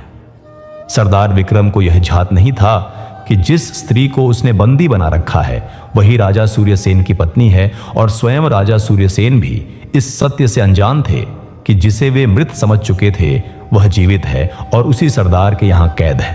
तभी वहां राजा भोज, राजकुमार इंद्रजीत और नागराज भी पहुंच गए और तीनों ने मिलकर सरदार को कठोर स्वर में ललकारा कि अब तेरी मृत्यु निश्चित है, हम तुझे जीवित नहीं छोड़ेंगे। सरदार ने जब इंद्रजीत को जीवित देखा और उसके साथ राजा भोज को खड़ा पाया तो वह भय से कांप उठा और उसकी स्थिति डगमगा गई। सभा में सन्नाटा छा गया। तब राजा सूर्यसेन ने शांत स्वर में कहा कि यह सरदार उनका मित्र है, आप इसे क्यों मारना चाहते हैं? तब राजा भोज ने पूरी घटना बताई कि यह दुष्ट उनकी धर्म बहन पर अत्याचार कर रहा है और उनके भांजे को विष देकर कुएं में फेंक चुका है, इसलिए वे अपनी बहन और भांजे को मुक्त कराने आए हैं। यह सुनकर राजा सूर्यसेन ने सरदार को आदेश दिया कि उस स्त्री को तुरंत मुक्त किया जाए। सरदार ने सेवकों को आदेश दिया और वे रानी सत्यवती को बुलाने गए। सेवकों ने जाकर कहा कि अब तुम स्वतंत्र हो और कोई तुम्हें बुला रहा है। यह सुनकर रानी के मन में शंका उत्पन्न हुई कि कहीं कोई नया छल तो नहीं। फिर भी वह उनके साथ दरबार में पहुंची। वहां पहुंचकर उसने देखा कि सामने उसके पति राजा सूर्यसेन, उसका पुत्र और उसका धर्म भाई राजा भोज उपस्थित हैं। कैद में कठोर परिश्रम के कारण वह अत्यंत दुर्बल और पीड़ित हो चुकी थी। अपनी बहन की ऐसी अवस्था देखकर राजा भोज का क्रोध बढ़ गया और उन्होंने सरदार को कठोर शब्दों में ललकारा। तभी रानी की दृष्टि अपने पति पर पड़ी और उसने तुरंत उन्हें पहचान लिया। वहीं राजा सूर्यसेन भी उसे देखकर चकित रह गए और सोचने लगे कि यह तो उनकी रानी ही है। उन्होंने आश्चर्य से पूछा कि तुम कौन हो जो मेरी रानी जैसी दिखती हो?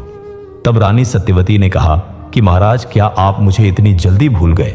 स्मरण कीजिए, जब हम पक्षियों के जोड़े पर विवाद कर रहे थे आपने उन्हें नर कहा था, जबकि वे नर और मादा थे, और मैंने उस विशेषज्ञ को स्वर्ण देकर असत्य कहलवाया ताकि आपको वनवास न भुगतना पड़े, लेकिन आपने मुझे ही निर्वासन दे दिया। परंतु जल्लादों ने मुझे नहीं मारा और मुझे जीवित छोड़ दिया। इसके पश्चात मेरे धर्म भाई राजा भोज ने मुझे आदर देकर अपने महल में स्थान दिया। जब मैं वन में आई थी तब मेरे गर्भ में 3 महीने का बालक पल रहा था और उसी गर्भ से इस पुत्र का जन्म हुआ। यह सुनते ही राजा सूर्यसेन का हृदय व्यथा से भर गया और अपनी रानी की ऐसी स्थिति देखकर उनका क्रोध प्रचंड हो उठा। उन्होंने तुरंत अपनी तलवार खींची और उसी क्षण सरदार विक्रम का वध कर दिया। इस प्रकार उसे अपने दुष्कर्मों का उचित परिणाम मिला। इसके बाद राजा सूर्यसेन राजा भोज के चरणों में गिर पड़े और कृतज्ञता से बोले कि उन्होंने उनके वंश को नष्ट होने से बचा लिया। फिर उन्होंने अनुमति लेकर अपनी पत्नी और पुत्र के साथ अपने राज्य लौटने का निर्णय लिया और प्रसन्नता से वापस चले गए। मित्रों, इस कथा से हमें 3 महत्वपूर्ण शिक्षाएं प्राप्त होती हैं, जिन्हें यदि कोई व्यक्ति अपने जीवन में अपनाए तो वह कभी दुखी नहीं रहेगा। पहली शिक्षा यह है कि जब मनुष्य सच्चे हृदय से ईश्वर की शरण लेता है तो कठिन से कठिन परिस्थिति में भी वह अकेला नहीं होता। रानी सत्यवती ने अपमान, भूख और कैद जैसी पीड़ाओं को सहकर भी अपने विश्वास को नहीं छोड़ा और उसी आस्था ने उसे जीने की शक्ति प्रदान की तथा उसके परिवार की रक्षा की। सच्ची श्रद्धा केवल संकट को टालने का माध्यम नहीं, बल्कि मन को स्थिरता और आत्मबल देने का साधन है, जो हमें अन्याय के सामने डटकर खड़े होने की शक्ति देती है। दूसरी शिक्षा यह है कि स्त्री का अपमान केवल एक व्यक्ति का नहीं, बल्कि पूरे समाज का अपमान होता है। जब किसी नारी की गरिमा को ठेस पहुंचती है तो उसकी आत्मा के साथ साथ समाज की आत्मा भी आहत होती है। यह कथा हमें बताती है कि अन्याय को सहना और स्त्री को अकेला छोड़ देना अधर्म को बढ़ावा देना है, जबकि उसका सम्मान और संरक्षण करना हर व्यक्ति का कर्तव्य है। सच्चा धर्म वही है जिसमें नारी को आदर, सुरक्षा और न्याय प्राप्त हो। जब तक स्त्री सुरक्षित नहीं होती, तब तक समाज की नैतिकता भी सुरक्षित नहीं रह सकती। तीसरी शिक्षा यह है कि विश्वासघात और अन्याय का अंत निश्चित होता है।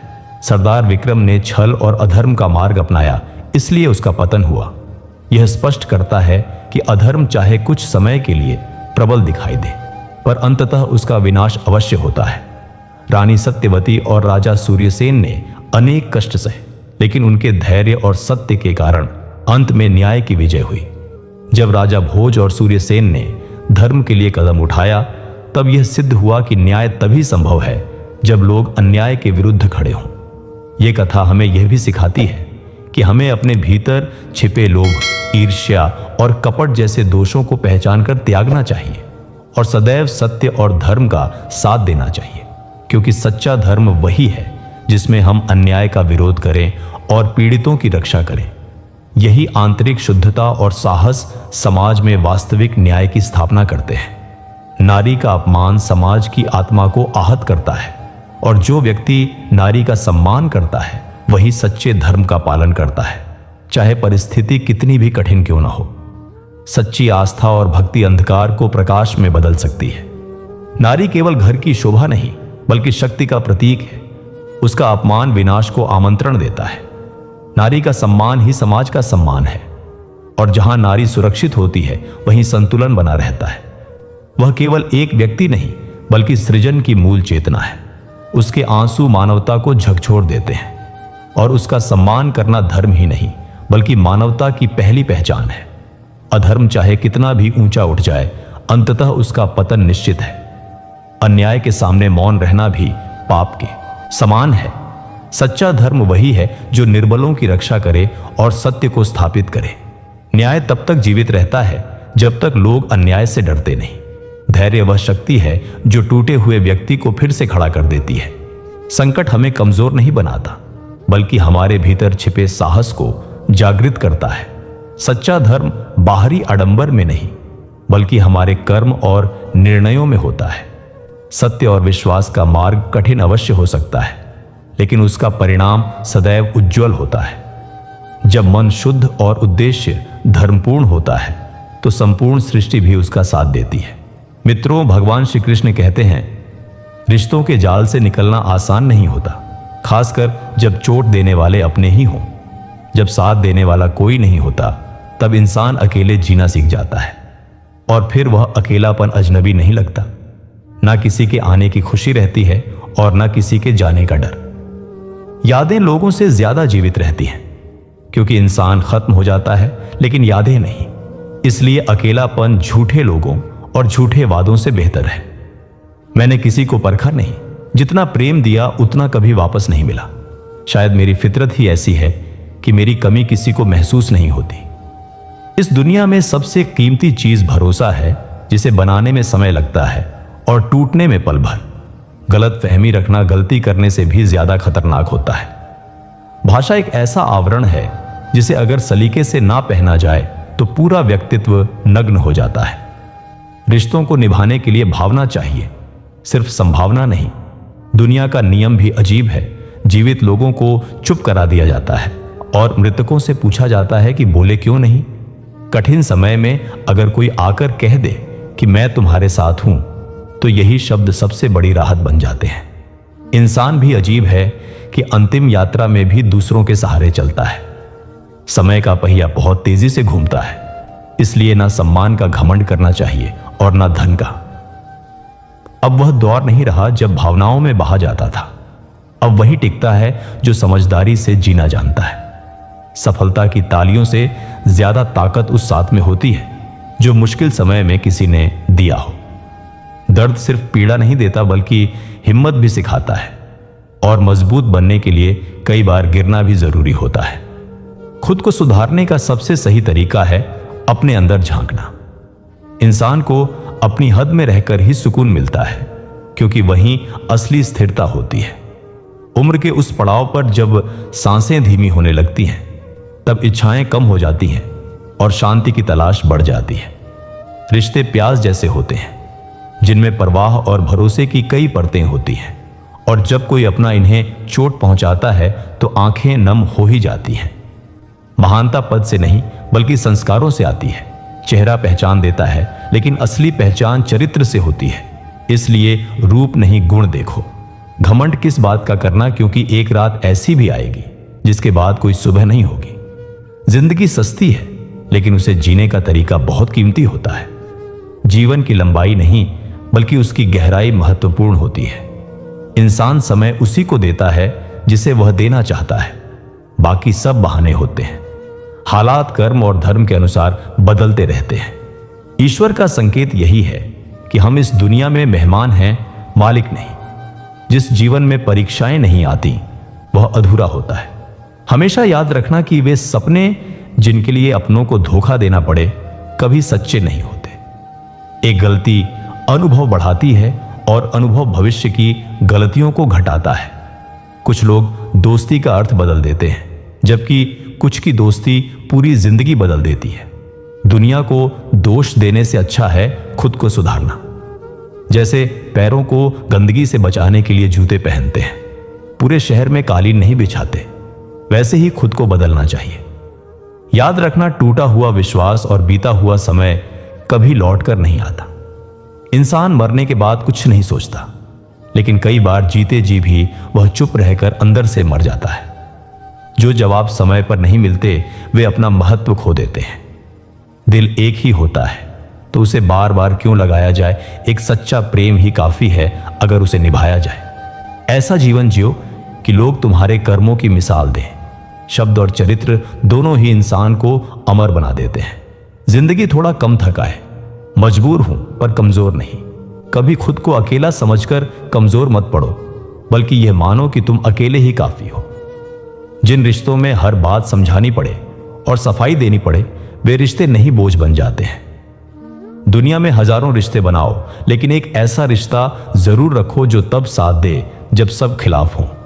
कहते हैं जो देर से मिलता है वह लंबे समय तक साथ रहता है।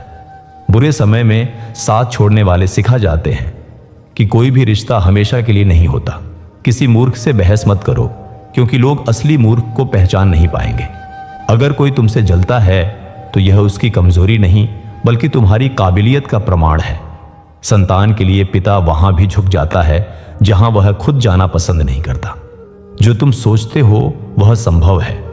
बस किसी का बुरा मत करो और ईश्वर पर भरोसा रखो। शिक्षा से पहले संस्कार, व्यापार से पहले व्यवहार और भगवान से पहले माता पिता का सम्मान करना सीख लो तो जीवन सरल हो जाता है। दुख में नींद नहीं आती और खुशी में सोने का मन नहीं करता। यही जीवन का स्वभाव है। जैसे मोर नाचते हुए भी रोता है और हंस मरते हुए भी गाता है। यही जीवन का दर्शन है। मोह खत्म होते ही खोने का डर भी खत्म हो जाता है, चाहे वह धन हो, प्रेम हो या कोई रिश्ता। इंसान के पास एक दूसरे से मिलने का समय नहीं है, लेकिन वह ईश्वर से मिलने की इच्छा रखता है। सावधान रहो, क्योंकि जिंदगी में मौके कम और धोखे ज्यादा मिलते हैं। झूठ किसी भी रिश्ते को तोड़ सकता है, क्योंकि सच एक दिन सामने आ ही जाता है। अगर शिक्षा व्यवहार में नजर नहीं आए तो डिग्री सिर्फ कागज रह जाती है। जो लोग ज्यादा हंसाते हैं वे कई बार ज्यादा रुला भी देते हैं। बेहतर है ऐसे रिश्तों से दूर हो जाना जिनमें आप खुद टूट रहे हो।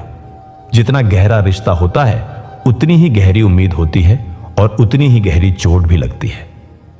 कठिन समय में इंसान को सहारे की जरूरत होती है, सलाह की नहीं। गुस्से में कभी गलत शब्द मत कहो, क्योंकि मन शांत हो जाता है लेकिन शब्द वापस नहीं आते। शिकायतें चाहे जितनी हों, फिर भी मुस्कुराते रहो, क्योंकि जिंदगी एक ही बार मिलती है। समय रेत की तरह हाथों से फिसलता रहता है। कभी उस इंसान पर भरोसा मत करो जो समय के साथ अपना व्यवहार बदल ले। जब तक सहन हो सहन करो, जब ना हो सके तो जवाब देने के बजाय उस व्यक्ति से दूर हो जाओ। जीवन की सच्चाई समझना मुश्किल नहीं, बस खुद को उसी तराजू पर रखकर देखो जिस पर तुम दूसरों को तोलते हो। जब रिश्ते टूटते हैं और उन्हें दोबारा जोड़ा जाता है तो वे पहले जैसे नहीं रहते, क्योंकि कुछ भावनाएं बिखर जाती हैं। मेरी सबसे बड़ी गलती यही रही कि मैंने हर किसी को खुद से ज्यादा महत्व दिया। पैरों की चोट चलना सिखाती है और दिल की चोट समझदारी। ईश्वर दिखावे नहीं बल्कि नियत देखते हैं। इसलिए मन, कर्म और वचन से शुद्ध रहो। हम कल और आने वाले कल के लिए जीते रहे, लेकिन आज को जीना भूल गए। अपमान करना किसी की आदत हो सकती है, लेकिन सम्मान देना हमारे संस्कार होने चाहिए। आजकल लोग दिल से नहीं बल्कि जरूरत से रिश्ते बनाते हैं। सम्मान उसी को मिलता है जो सम्मान देना जानता है, न कि उसे जो शब्दों से चोट पहुंचाए। जो तुम्हारा नहीं है उस पर अधिकार मत जताओ, और जो तुम्हें समझ न सके उसे अपना दर्द मत बताओ। अच्छा इंसान अच्छा समय ला सकता है, लेकिन अच्छा समय किसी को अच्छा नहीं बना सकता।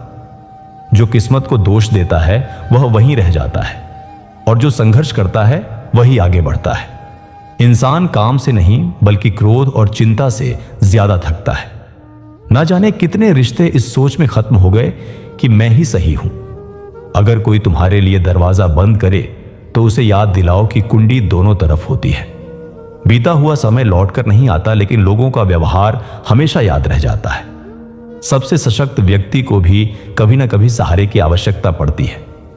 जरूरत से अधिक सोचकर हम अक्सर ऐसी परेशानियां खड़ी कर लेते हैं जो वास्तव में होती ही नहीं। जीवन में किसी के लिए काश और किसी के लिए अगर अधूरा ही रह जाता है। हर रिश्ता गुलाब की तरह महकता नहीं, कुछ अपने साथ कांटे भी दे जाते हैं। प्रयास वहां भी करना चाहिए जहां कुछ संभव न लगे, क्योंकि कोशिश ही बदलाव की पहली सीढ़ी होती है। जो व्यक्ति करने का निश्चय कर ले उसके लिए कुछ भी असंभव नहीं रहता।